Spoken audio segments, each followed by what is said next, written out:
Back in our regular council meeting, and welcome everyone back. So we have items in committee reports right now, and we have on our list the Police Commission, the Lane Metro Partnership, OMPUC, and McKinsey Watershed Council, and anything else anybody wants to add to that. So Did you say Metro Partnership? Yep, and what did you have, Chris? You Housing have Policy Board. Housing Policy Board. I'll put right in there. Are we to do the other stuff we've done for the course of the last couple of weeks as well? Well, it's up to you, but we're going to start with the regular the committee reports, and we only have. I think we should try to be done here by about 20 after, so we have a little break time between going over to the next meeting. So, Police Commission up first. Thank you, Mayor. I'll do that one. I will do the Police Commission one here and then do the other items after so that we keep this on track with the committee stuff. I have two of them here that we've passed since last Police Commission reported for both February and March. In February, the Commission finished off the use of force policy reviews with 303, which was the OC pepper spray policy that we completed during February's meeting. And then we discussed a status report on where the Police Commission is with the work plan. And having completed all the work of the use of force policy subcommittee, that puts us actually ahead of schedule for completion of work on the work plan for the Commission, and everybody felt pretty good about that we're ahead of the game and ahead of schedule and getting some good things done. For the month of March, it was reported by our liaison that there are 2 openings currently on the Citizens Review Board, and that's something that I believe they're taking applications for before it comes to us for final appointments. We had a discussion on EPD's processes and challenges in investigating crimes involving the homeless and transient populations, and Lieutenant Feldman and Sergeant Flynn came and told us of some of the details involved as there were 4 homicides in the last, I don't know the period, I think it was like 6-8 months in these last couple of years that we've had that are specific to that population. And they talked about the difficulties in the investigation portions of different parts of that population that will and won't have a chance to speak with you or have different manners of concern. It led to a fairly robust discussion of that, I'd say, on the Commission about the kinds of issues that we need to be cognizant of when dealing with crimes and investigations specifically that deal with homeless populations. That was a specific part of our work plan to have that discussion, and we did. I don't know that anything came of it with regard to any particular policy review that we need to do from this point forward. We then talked about the Outreach Committee, and they had a kind of specific list of 8 things that they're going to be focusing on this year. The Outreach and Budget Committee, or what they call Outreach and Resources Committee. To finish, Public Outreach Committee's been developing a survey so that they get a better sense of where the community is in relation to the police department, get a better sense of the community's feeling towards the police department as it's evolved over time with the work that we've been doing, to develop a outreach toolbox of information, capacity, things that they can do to help better inform the public about the work of the Police Commission and the police department. To use that in some specific areas. Whitaker neighborhood was one that was mentioned. To develop standard practices regarding outreach to community and input received from the Police Commission work, so to kind of better work through the policies that we get information from the public. To work with homeowners associations and neighborhood groups more closely. To develop strategies for increased engagement. To invite people from different parts of the city to share for 10 minutes a topic related to either outreach or resources as it intersects and affects police work, and then to review the department resources to be able to give us better information for budgeting purposes when we get to that place. We then had a discussion of the policy review process so that everybody in the committee was clear, and I think that was good because it gave both the mayor and I and some other folks a chance to kind of input on how do we get to a place where we're going to review a policy? There's a flow chart that I'd be happy to share with you if you want to see it, but it starts with the chief and goes in through staff and goes into policy review and screening committee and then into the police commission as a whole or to a subcommittee, but then we kind of added some points of entry into the police commission directly from our liaisons on Human Rights Commission or our liaison on the Citizens Review Board and the auditor function, so that we had a very robust kind of opening door policy for how you get a policy reviewed if anybody has a particular concern, also obviously coming from council or from the mayor.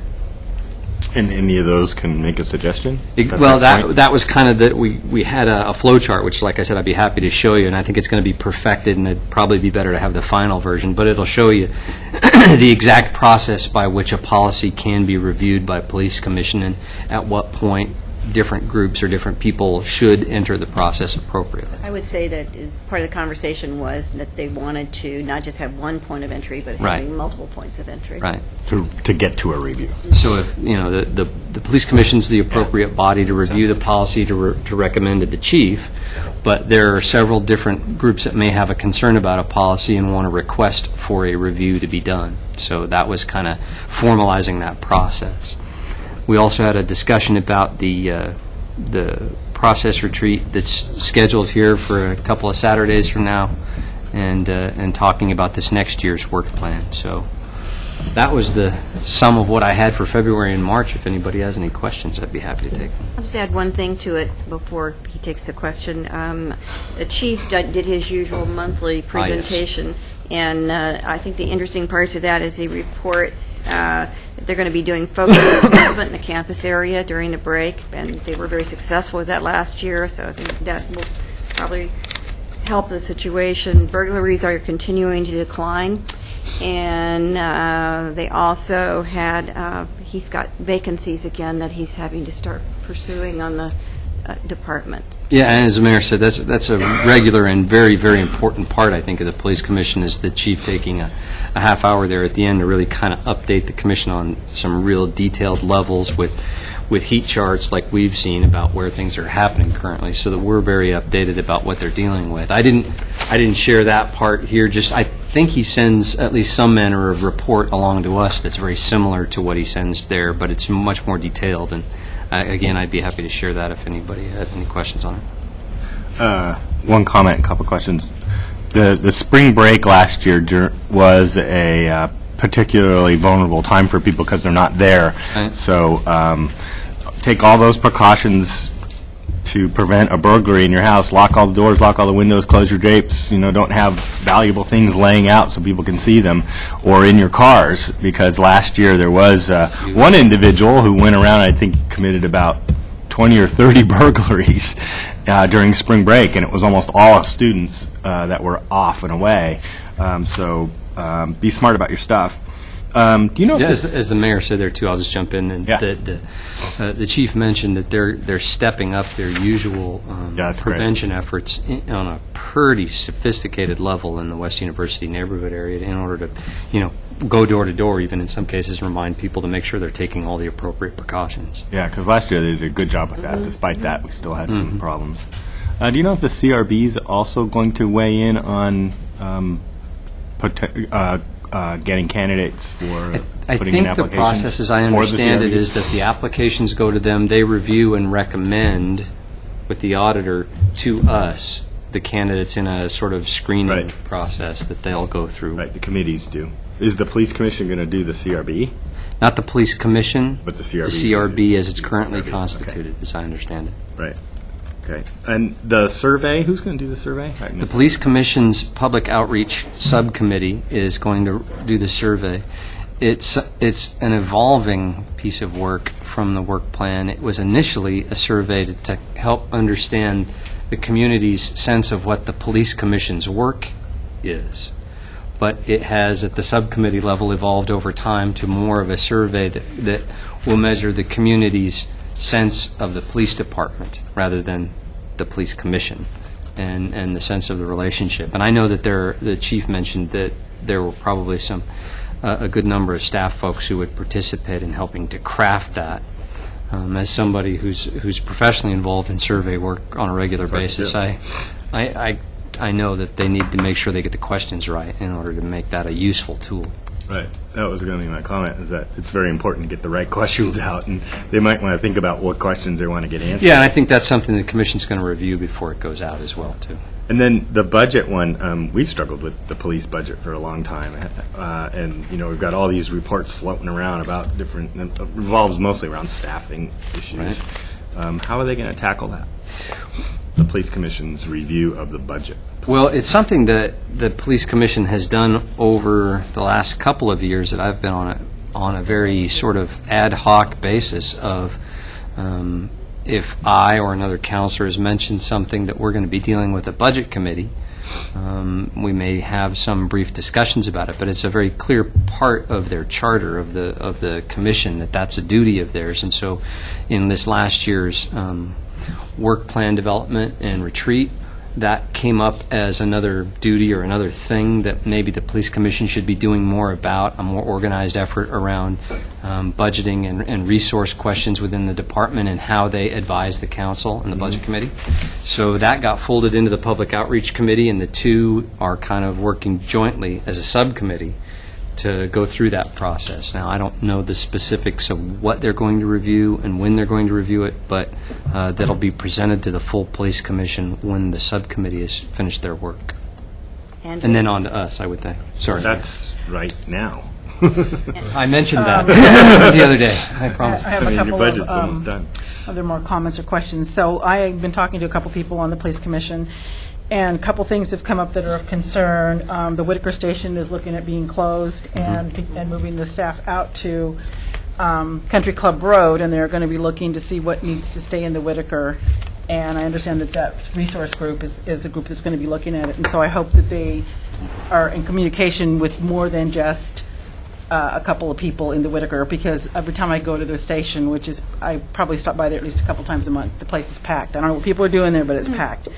And the second issue that I have heard about from several commissioners and what I've witnessed is that we gave direction or gave support to them to have the meetings taped and put on CDs or someplace available for other community members to be able to review. The subcommittee or the commission? No, the commission, the full commission. We had budget issue talks about them where, out of contingency fund to buy the equipment for them. And my understanding was the last time they spoke about it, staff was saying that they weren't going to work on it any further. And I'm just feeling pretty strongly about this. I feel like this is an open book that we need to keep open for anybody. Not everybody can make it down to the meetings. And there was a comment that we can't put it on Metrovision because of the expense, and that staff didn't feel like they had time in their day to do it, and so commissioners were willing to step up and do it. And then I know Brooke left, and so she was part of that committee. And there isn't space on our website to be putting it, but somehow we need to figure out how to do that. And this has been going on for at least 2 years now. So I hope that we can really get some resolution around that. My understanding is, much like this recording device here that Kim has for us, all the police commission meetings are recorded. But it's the subcommittee work that's not recorded. That's my understanding. Yeah, And but there was, perhaps it was Kim my can understanding. address this for me. Because she's always at our meetings. Do you record all of our meetings? It's the subcommittees, I believe. No, it is the actual CD that would be available for people to witness. Not because interpretation from the minutes reporter is one thing, and then Talking about an audio recording. yes, not only an Audio. audio record, a video, yes, some sort of Skype. Technology's cheap out there, so that was something that several people brought out to me again, and I so. can add some information that I actually talked to Kelly Osborne about that today. There's some issue about they're trying to figure out how to do it in an equitable way so that it isn't just one commission getting that, but it's dealt Well, with. we had discussed, that was the discussion, was that it would be equipment bought for the commissions that would be available, because not all of them meet on the same night, so it would be shared equipment. I share your concern. I absolutely agree that we should. However, I'm just sharing my, Scott- But you're saying Scott- video. I'm saying video. I am telling you that they're working on it right now, and they have been. So it seems to be more complicated. I'll follow up for 3 you. years? At least we can talk about it. Not a year's worth. I don't. I know from she last says we've been year's working on it budget for 3 years. discussion, though, I I haven't gone to a know, meeting in 18 months. if I could, I know from last year's budget discussion that wanna hear it. what was presented from staff was that we didn't have budget for subcommittee recordings. Right. It was a very limited budget that the council had provided for minutes recording. But I wasn't aware that there was something that we put into the budget for video recording, but I would absolutely support doing it. I'll follow up on Thank you. Okay. So, we'll probably have time for one more report, and why don't we do the Housing Policy Board? Well, I can do that real fast. I'll just hand it out. Okay. That's the Give you- fastest one of all. George.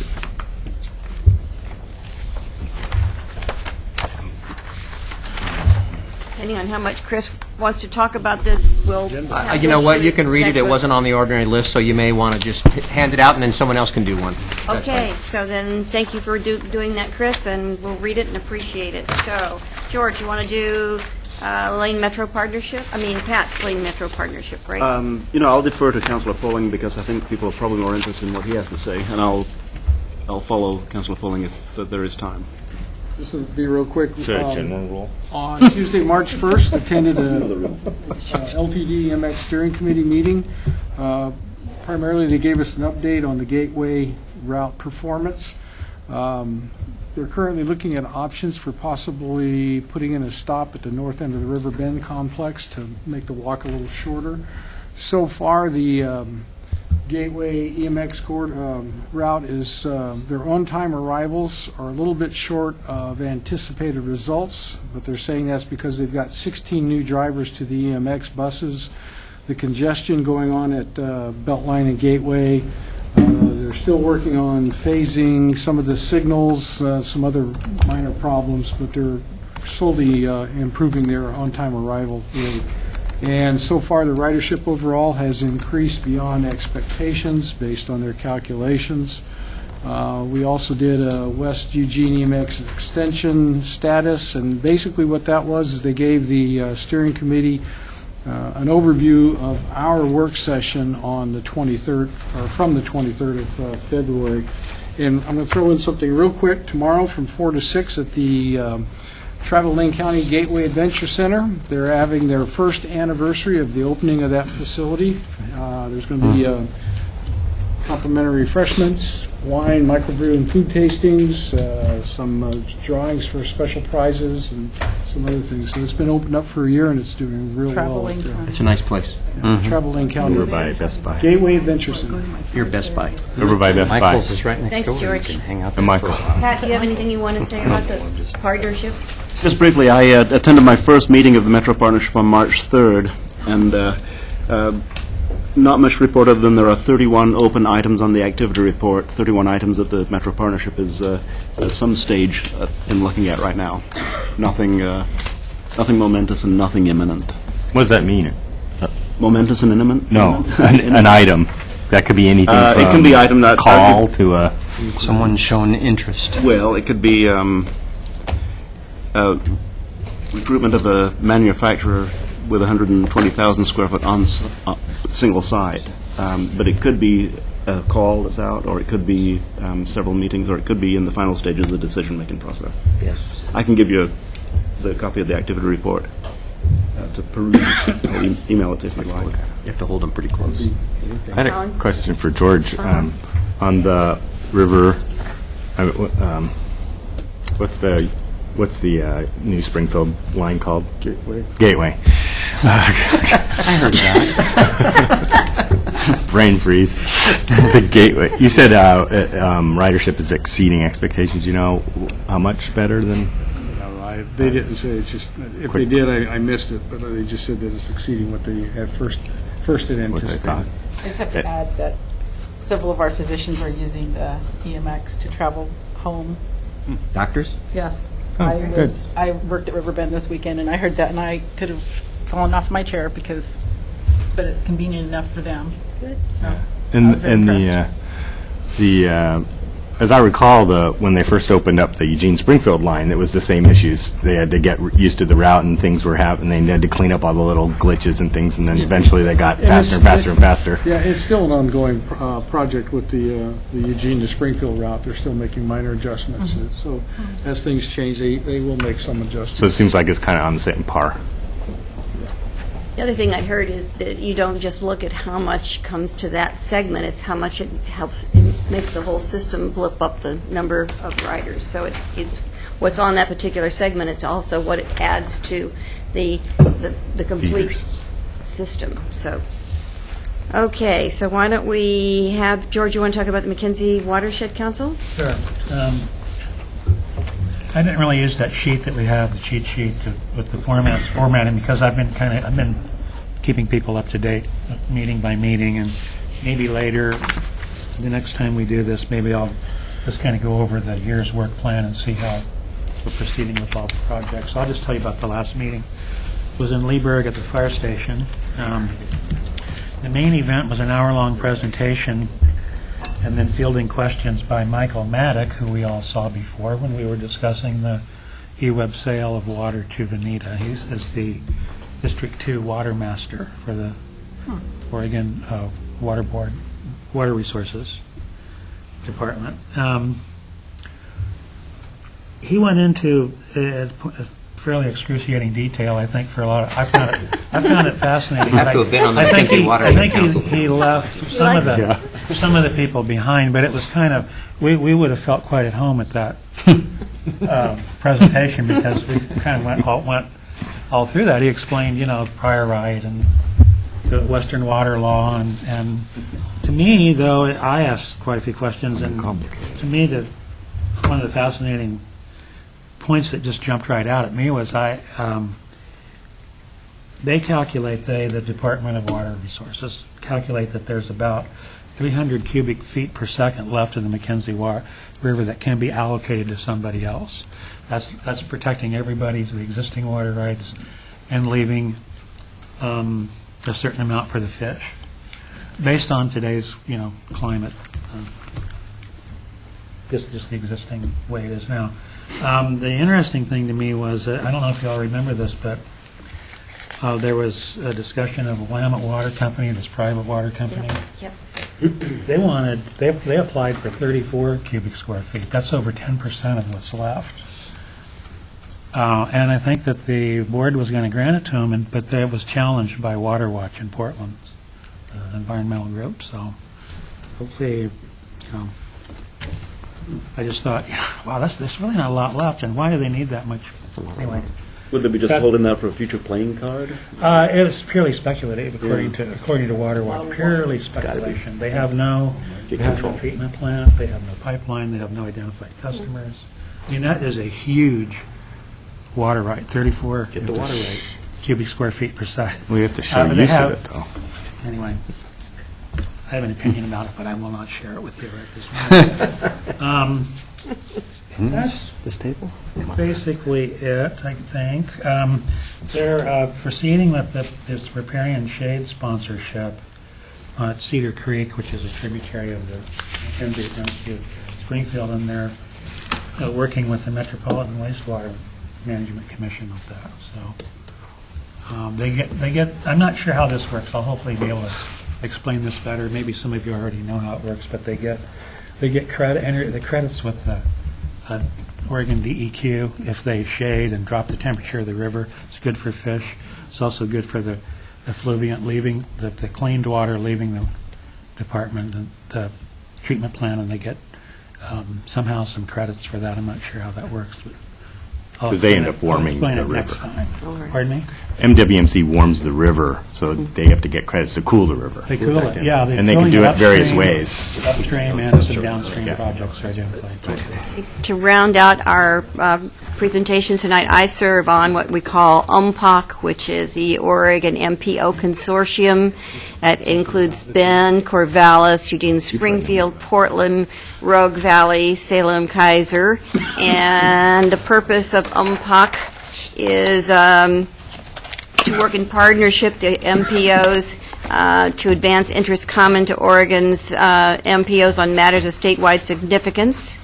And the part that I think some people have seen, but maybe not you all have seen, are the UMPOC legislative priorities, which pretty well align with ours. Maintain policy direction for scenario planning and implementation around greenhouse gas reduction, maintain commitment to funding it, weigh in on earmarks, although there aren't any, maintain overall greenhouse gas policy direction. Let's see, planning, money for planning, supporting Connect Oregon, ensuring a rail truck freight balance, sustainability criteria in Connect Oregon, increased share for public transit capital projects. Then there's a whole section of things we're all supporting on viable rail system. So Connect Oregon, rail, and the greenhouse gas scenarios and work on that are the basic things that UMPOC's been working on. So actually, it's a pretty interesting things, and you get to find out what's happening in all the other different communities, and I find it really quite informative, yes. Did Oregon put in for some of the rail money that other Yes. Florida and In fact, when we went on the United Front trip, I delivered a letter signed by me and mayors all up and down the Cascadia corridor to Secretary LaHood, telling them that if they don't want it, we do. So we have been very aggressive along with the governor. With that, I Mayor, think, one other yes, thing? yes. I just wanted to say with one piece that I forgot for Police Commission, obviously, is your liaison. You can tell, and the mayor, any issues with Police Commission you want to raise, we're happy to take there at any point, but also with the creation of this next year's work plan, I suggested that they send a memo to everybody, including the council, that they'll be sending you saying, hey, if you'd like the Police Commission to deal with something this next year, tell us now so we can include it in this next year's work plan. So be thinking about that when that memo arrives. If there's something you want to see the commission do, it's a good time to tell them. Okay, with that, we'll close this meeting, and we'll be in the other room in a couple minutes. So, By the way, you can tell me if you have a thing.